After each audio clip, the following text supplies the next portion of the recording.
Hi there. In this lecture we see an absolutely brilliant game. Nezhmetdinov playing against Enrico Paoli, an Italian player. This is a 1954 Bucharest tournament, round 5. So e4 from Nezhmetdinov. We have a Sicilian defense, knight f3, d6, d4. So we have an open Sicilian, knight f6, knight c3, a6, bishop g5, e6. Now queen f3, this looks a little bit interesting. Bishop e7, white castle's queenside. Now queen c7, this is a good move actually. You might think, what about bishop d7? Is that a move? Because maybe black wants knight c6, or potentially, something else. In fact, can you see what white plays here? Which shows that there is actually a point at this moment of the queen being on f3. What would you play here with white? There is actually e5 here. So d takes, so opening up that rook. Knight takes e6, f takes, queen takes b7. And this rook is a kind of unprotected piece in the position. If black tries to protect it, what would you play now with advantage? Yeah, we could actually take out f6. After g takes, rook takes d7 to get the rook again to be unprotected. And we're just in a winning position here. On bishop takes f6, if rook b8, we just plough through with bishop takes e7, hitting the opponent's queen. And this position we have queen c7, for example, and queen d6 with a big advantage. Not only a pawn up, structurally we're better. So, okay, yeah, safety point, bishop d7 in this line. So, queen c7, rook g1 is an inaccuracy, it seems. g4 might actually be better. And this situation, just retreat the bishop back to let the queen park on g2. And this is very interesting. White has a small edge here overall. So, g4 giving that parking space is interesting. So, rook g1, though, is played. Bishop d7. So, if black wanted equality, it's available actually with h6 it seems and b5. So anytime e5 now there's bishop b7. If a3, yeah, this is just an even position.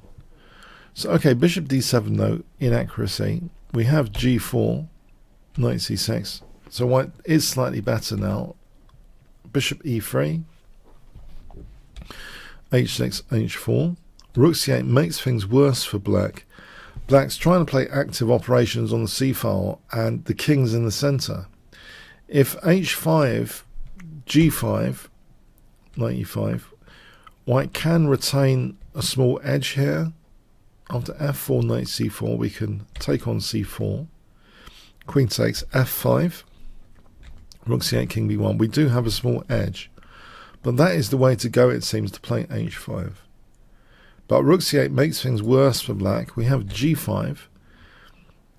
And the thing is, yeah, there's an impending undermine against the pawn chain with g6. We have knight e5, queen g2. Knight g8. Now, g6, there could be knight takes g6. We have f4 kicking the knight, so that g6 is an incoming undermining move with the king in the centre. Knight c4, that's now taken. The knight's hitting the bishop on e3, among other things, like taking on b2 as well. So that's taken.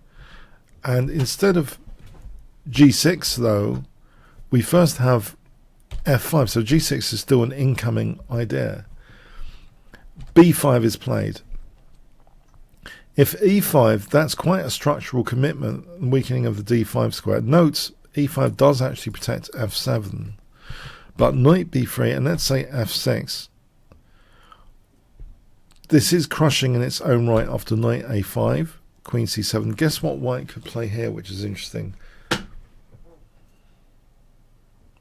With the king in the centre, you should be expecting things to backfire quite badly. Knight d5, let the knight go.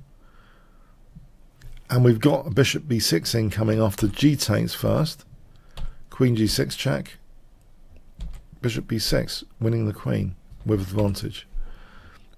If we look at this again, if king f8, knight takes f6, and then we're crashing through. Yeah, we're winning lots of material crashing through. And if G takes here, Queen G7 check, and again, yeah, the Queen's not helping the King, and we're crashing through. So that'll be absolutely winning. So it's interesting. E5, yeah, Knight B3, just to recap there, and Knight A5 is an amazing idea indeed, in my view, for Knight D5 in this position. Amazing stuff. So in the game, though, B5 is played, King B1. If G6, this is also possible with F takes, Bishop takes, King B1, B4. We can play Knight D5 to stop any nasty business on A2. We get a nice clear advantage here. Look at Black's position when the King in the centre is terrible. So yes, G6 is a good move here. But King B1 is played, B4. Now G6 is played in this position. So it's quite a ruthless undermine of the pawn structure. And letting the knight go even.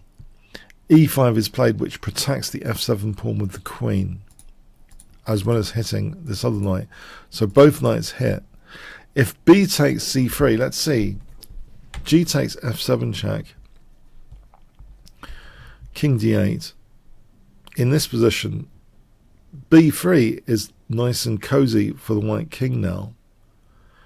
Anytime there's Queen A3, we can insert Bishop C1. You know, with this mate threat, we have Bishop C1. So we can basically play F takes E6 and not worry too much here. So Bishop B5, Queen takes G7. We're going to get our material back with interest, taking on B5, E5 even. We're going to get our material with interest, and that F pawn is also ready to do damage. We're just going to be totally material up after all of this. So yeah, B takes, G takes, F7 check. It's kind of vicious B3, this position. If Queen A3, as mentioned, Bishop C1 evicts the Queen away from mating on B2. Queen takes G7, we're crashing through. So, okay, so E5 is tried, which protects the F7 pawn with the Queen. It's here that Nezhmetdinov plays, I mean, this is 1954. Nezhmetdinov plays really an engine-approved top move in this position. So it's a really justified Brilliancy prize. This game did get the Brilliancy prize, and it's, you know, really, even from an engine perspective, which is one of the reasons perhaps Brilliancy prizes are not awarded so much because of our engines nowadays. But this is an engine-approved move, this next move. What do you think that is? So the clue is, yeah, the Queen's protecting F7. It's B3, yeah, just off for the knight, so that the Queen's not protecting F7. If we'd played G takes F7 check, Queen takes F7, is only a small edge for white. If we had played Knight F3, now this position, actually, F6 might be Black's best, and in Knight D2, Knight D5, letting C2 go, we end up with a clear advantage in this situation. So yeah, that D5 concession is quite terrible. We end up with a clear advantage here. But this is the best move, B3. So Queen takes, offer, you know, a whole knight. G takes F7 check. So the undermine operation is really celebrated. King D8. If King takes F7, Queen G6 check. Queen takes G7 check. Queen takes H8. And we're going to get back our material with interest. Rook takes C8 check. Bishop takes C8. Queen G7. I mean, we're already a rook up here, basically. We're just a rook up. And here, yeah, we're still a rook up. You know, it's absolutely a winning position. So King D8 was tried. Queen takes G7. So another knight offered, but yeah, we've got this knight in hand if we need. E takes D4 is played. If King C7, there's a really cute move here. I wonder if you can spot it. we can actually play this tempo gainer rook d3, which also protects the bishop. If queen c5, we can just take time out to win the queen instead of the knight or the rook with knight e6 check, exposing an attack on the queen. So bishop takes c5, bishop takes f7, bishop takes d6 check, bishop takes d6, queen takes f7 check. We have a clear advantage here. So yes, that is neat. Rook d3. If e takes d4, we take the queen. Queen takes d4 is possible here, because we're actually threatening queen b6 mate here. So if rook h7, queen b6 is checkmate. If rook b8, then we can take on c3, check, and actually we can play f takes g8 to be check now that the king's on c8. So we're getting back our material with interest here. So okay, so e takes d4 is played, and yeah, this looks a bit scary for white. Bishop takes d4 to allow queen takes c2, but the bishop is on a great central pivot square. It's got options on the queen side as well, like bishop b6 check, which has the function potentially of taking away a king escape square. We have queen takes c2 check, king a1, and black now walks into a forced mate in 4, actually with the next move rook h2. Before we get into that, if king c7, then we can, what would you play for 10 points? Yeah, we can penalise the queen being on c2. Just win the queen, we're going to be winning. If bishop e8, we can take on e8, king takes, queen g6 check. And note that also, you know, if king f8 here, there's bishop g7 checkmate. So king d7, we can take on h8. We're getting our material back with interest. Bishop takes f6. Bishop takes f6 is check, sure, but the black king is unsafe here. We've got a clear advantage. And also a little point with a rook up as well. So yeah, those don't help. But rook h2 goes into a forced mate in 4. So what is the forced mate in 4 for 100 points? I might have mentioned a clue earlier about this central bishop. Take out the escape square of the king. It makes checks much more powerful and dangerous. So we do that with bishop b6 check, so the king can't run. It makes it basically a back row mate situation, this bishop b6 check. It's like classic back row mate pattern in disguise. So rook c7, and now the fastest route is chosen, queen takes g8. Fastest route, queen takes g8, mating. If bishop f8, queen takes f8 check, bishop e8, we can give birth to a new queen, which is topical because of there's Nezhmetdinov's son being born as well. Or we can play queen takes e8. So yes, the game end was actually on queen takes g8 check here. So yes, basically Korchnoi had won this tournament. This was one of the foreign tournaments, one of the rare foreign tournaments that Nezhmetdinov was allowed to play in. Korchnoi won it, but Nezhmetdinov won the first Brilliancy prize with this amazing win in the 5th round.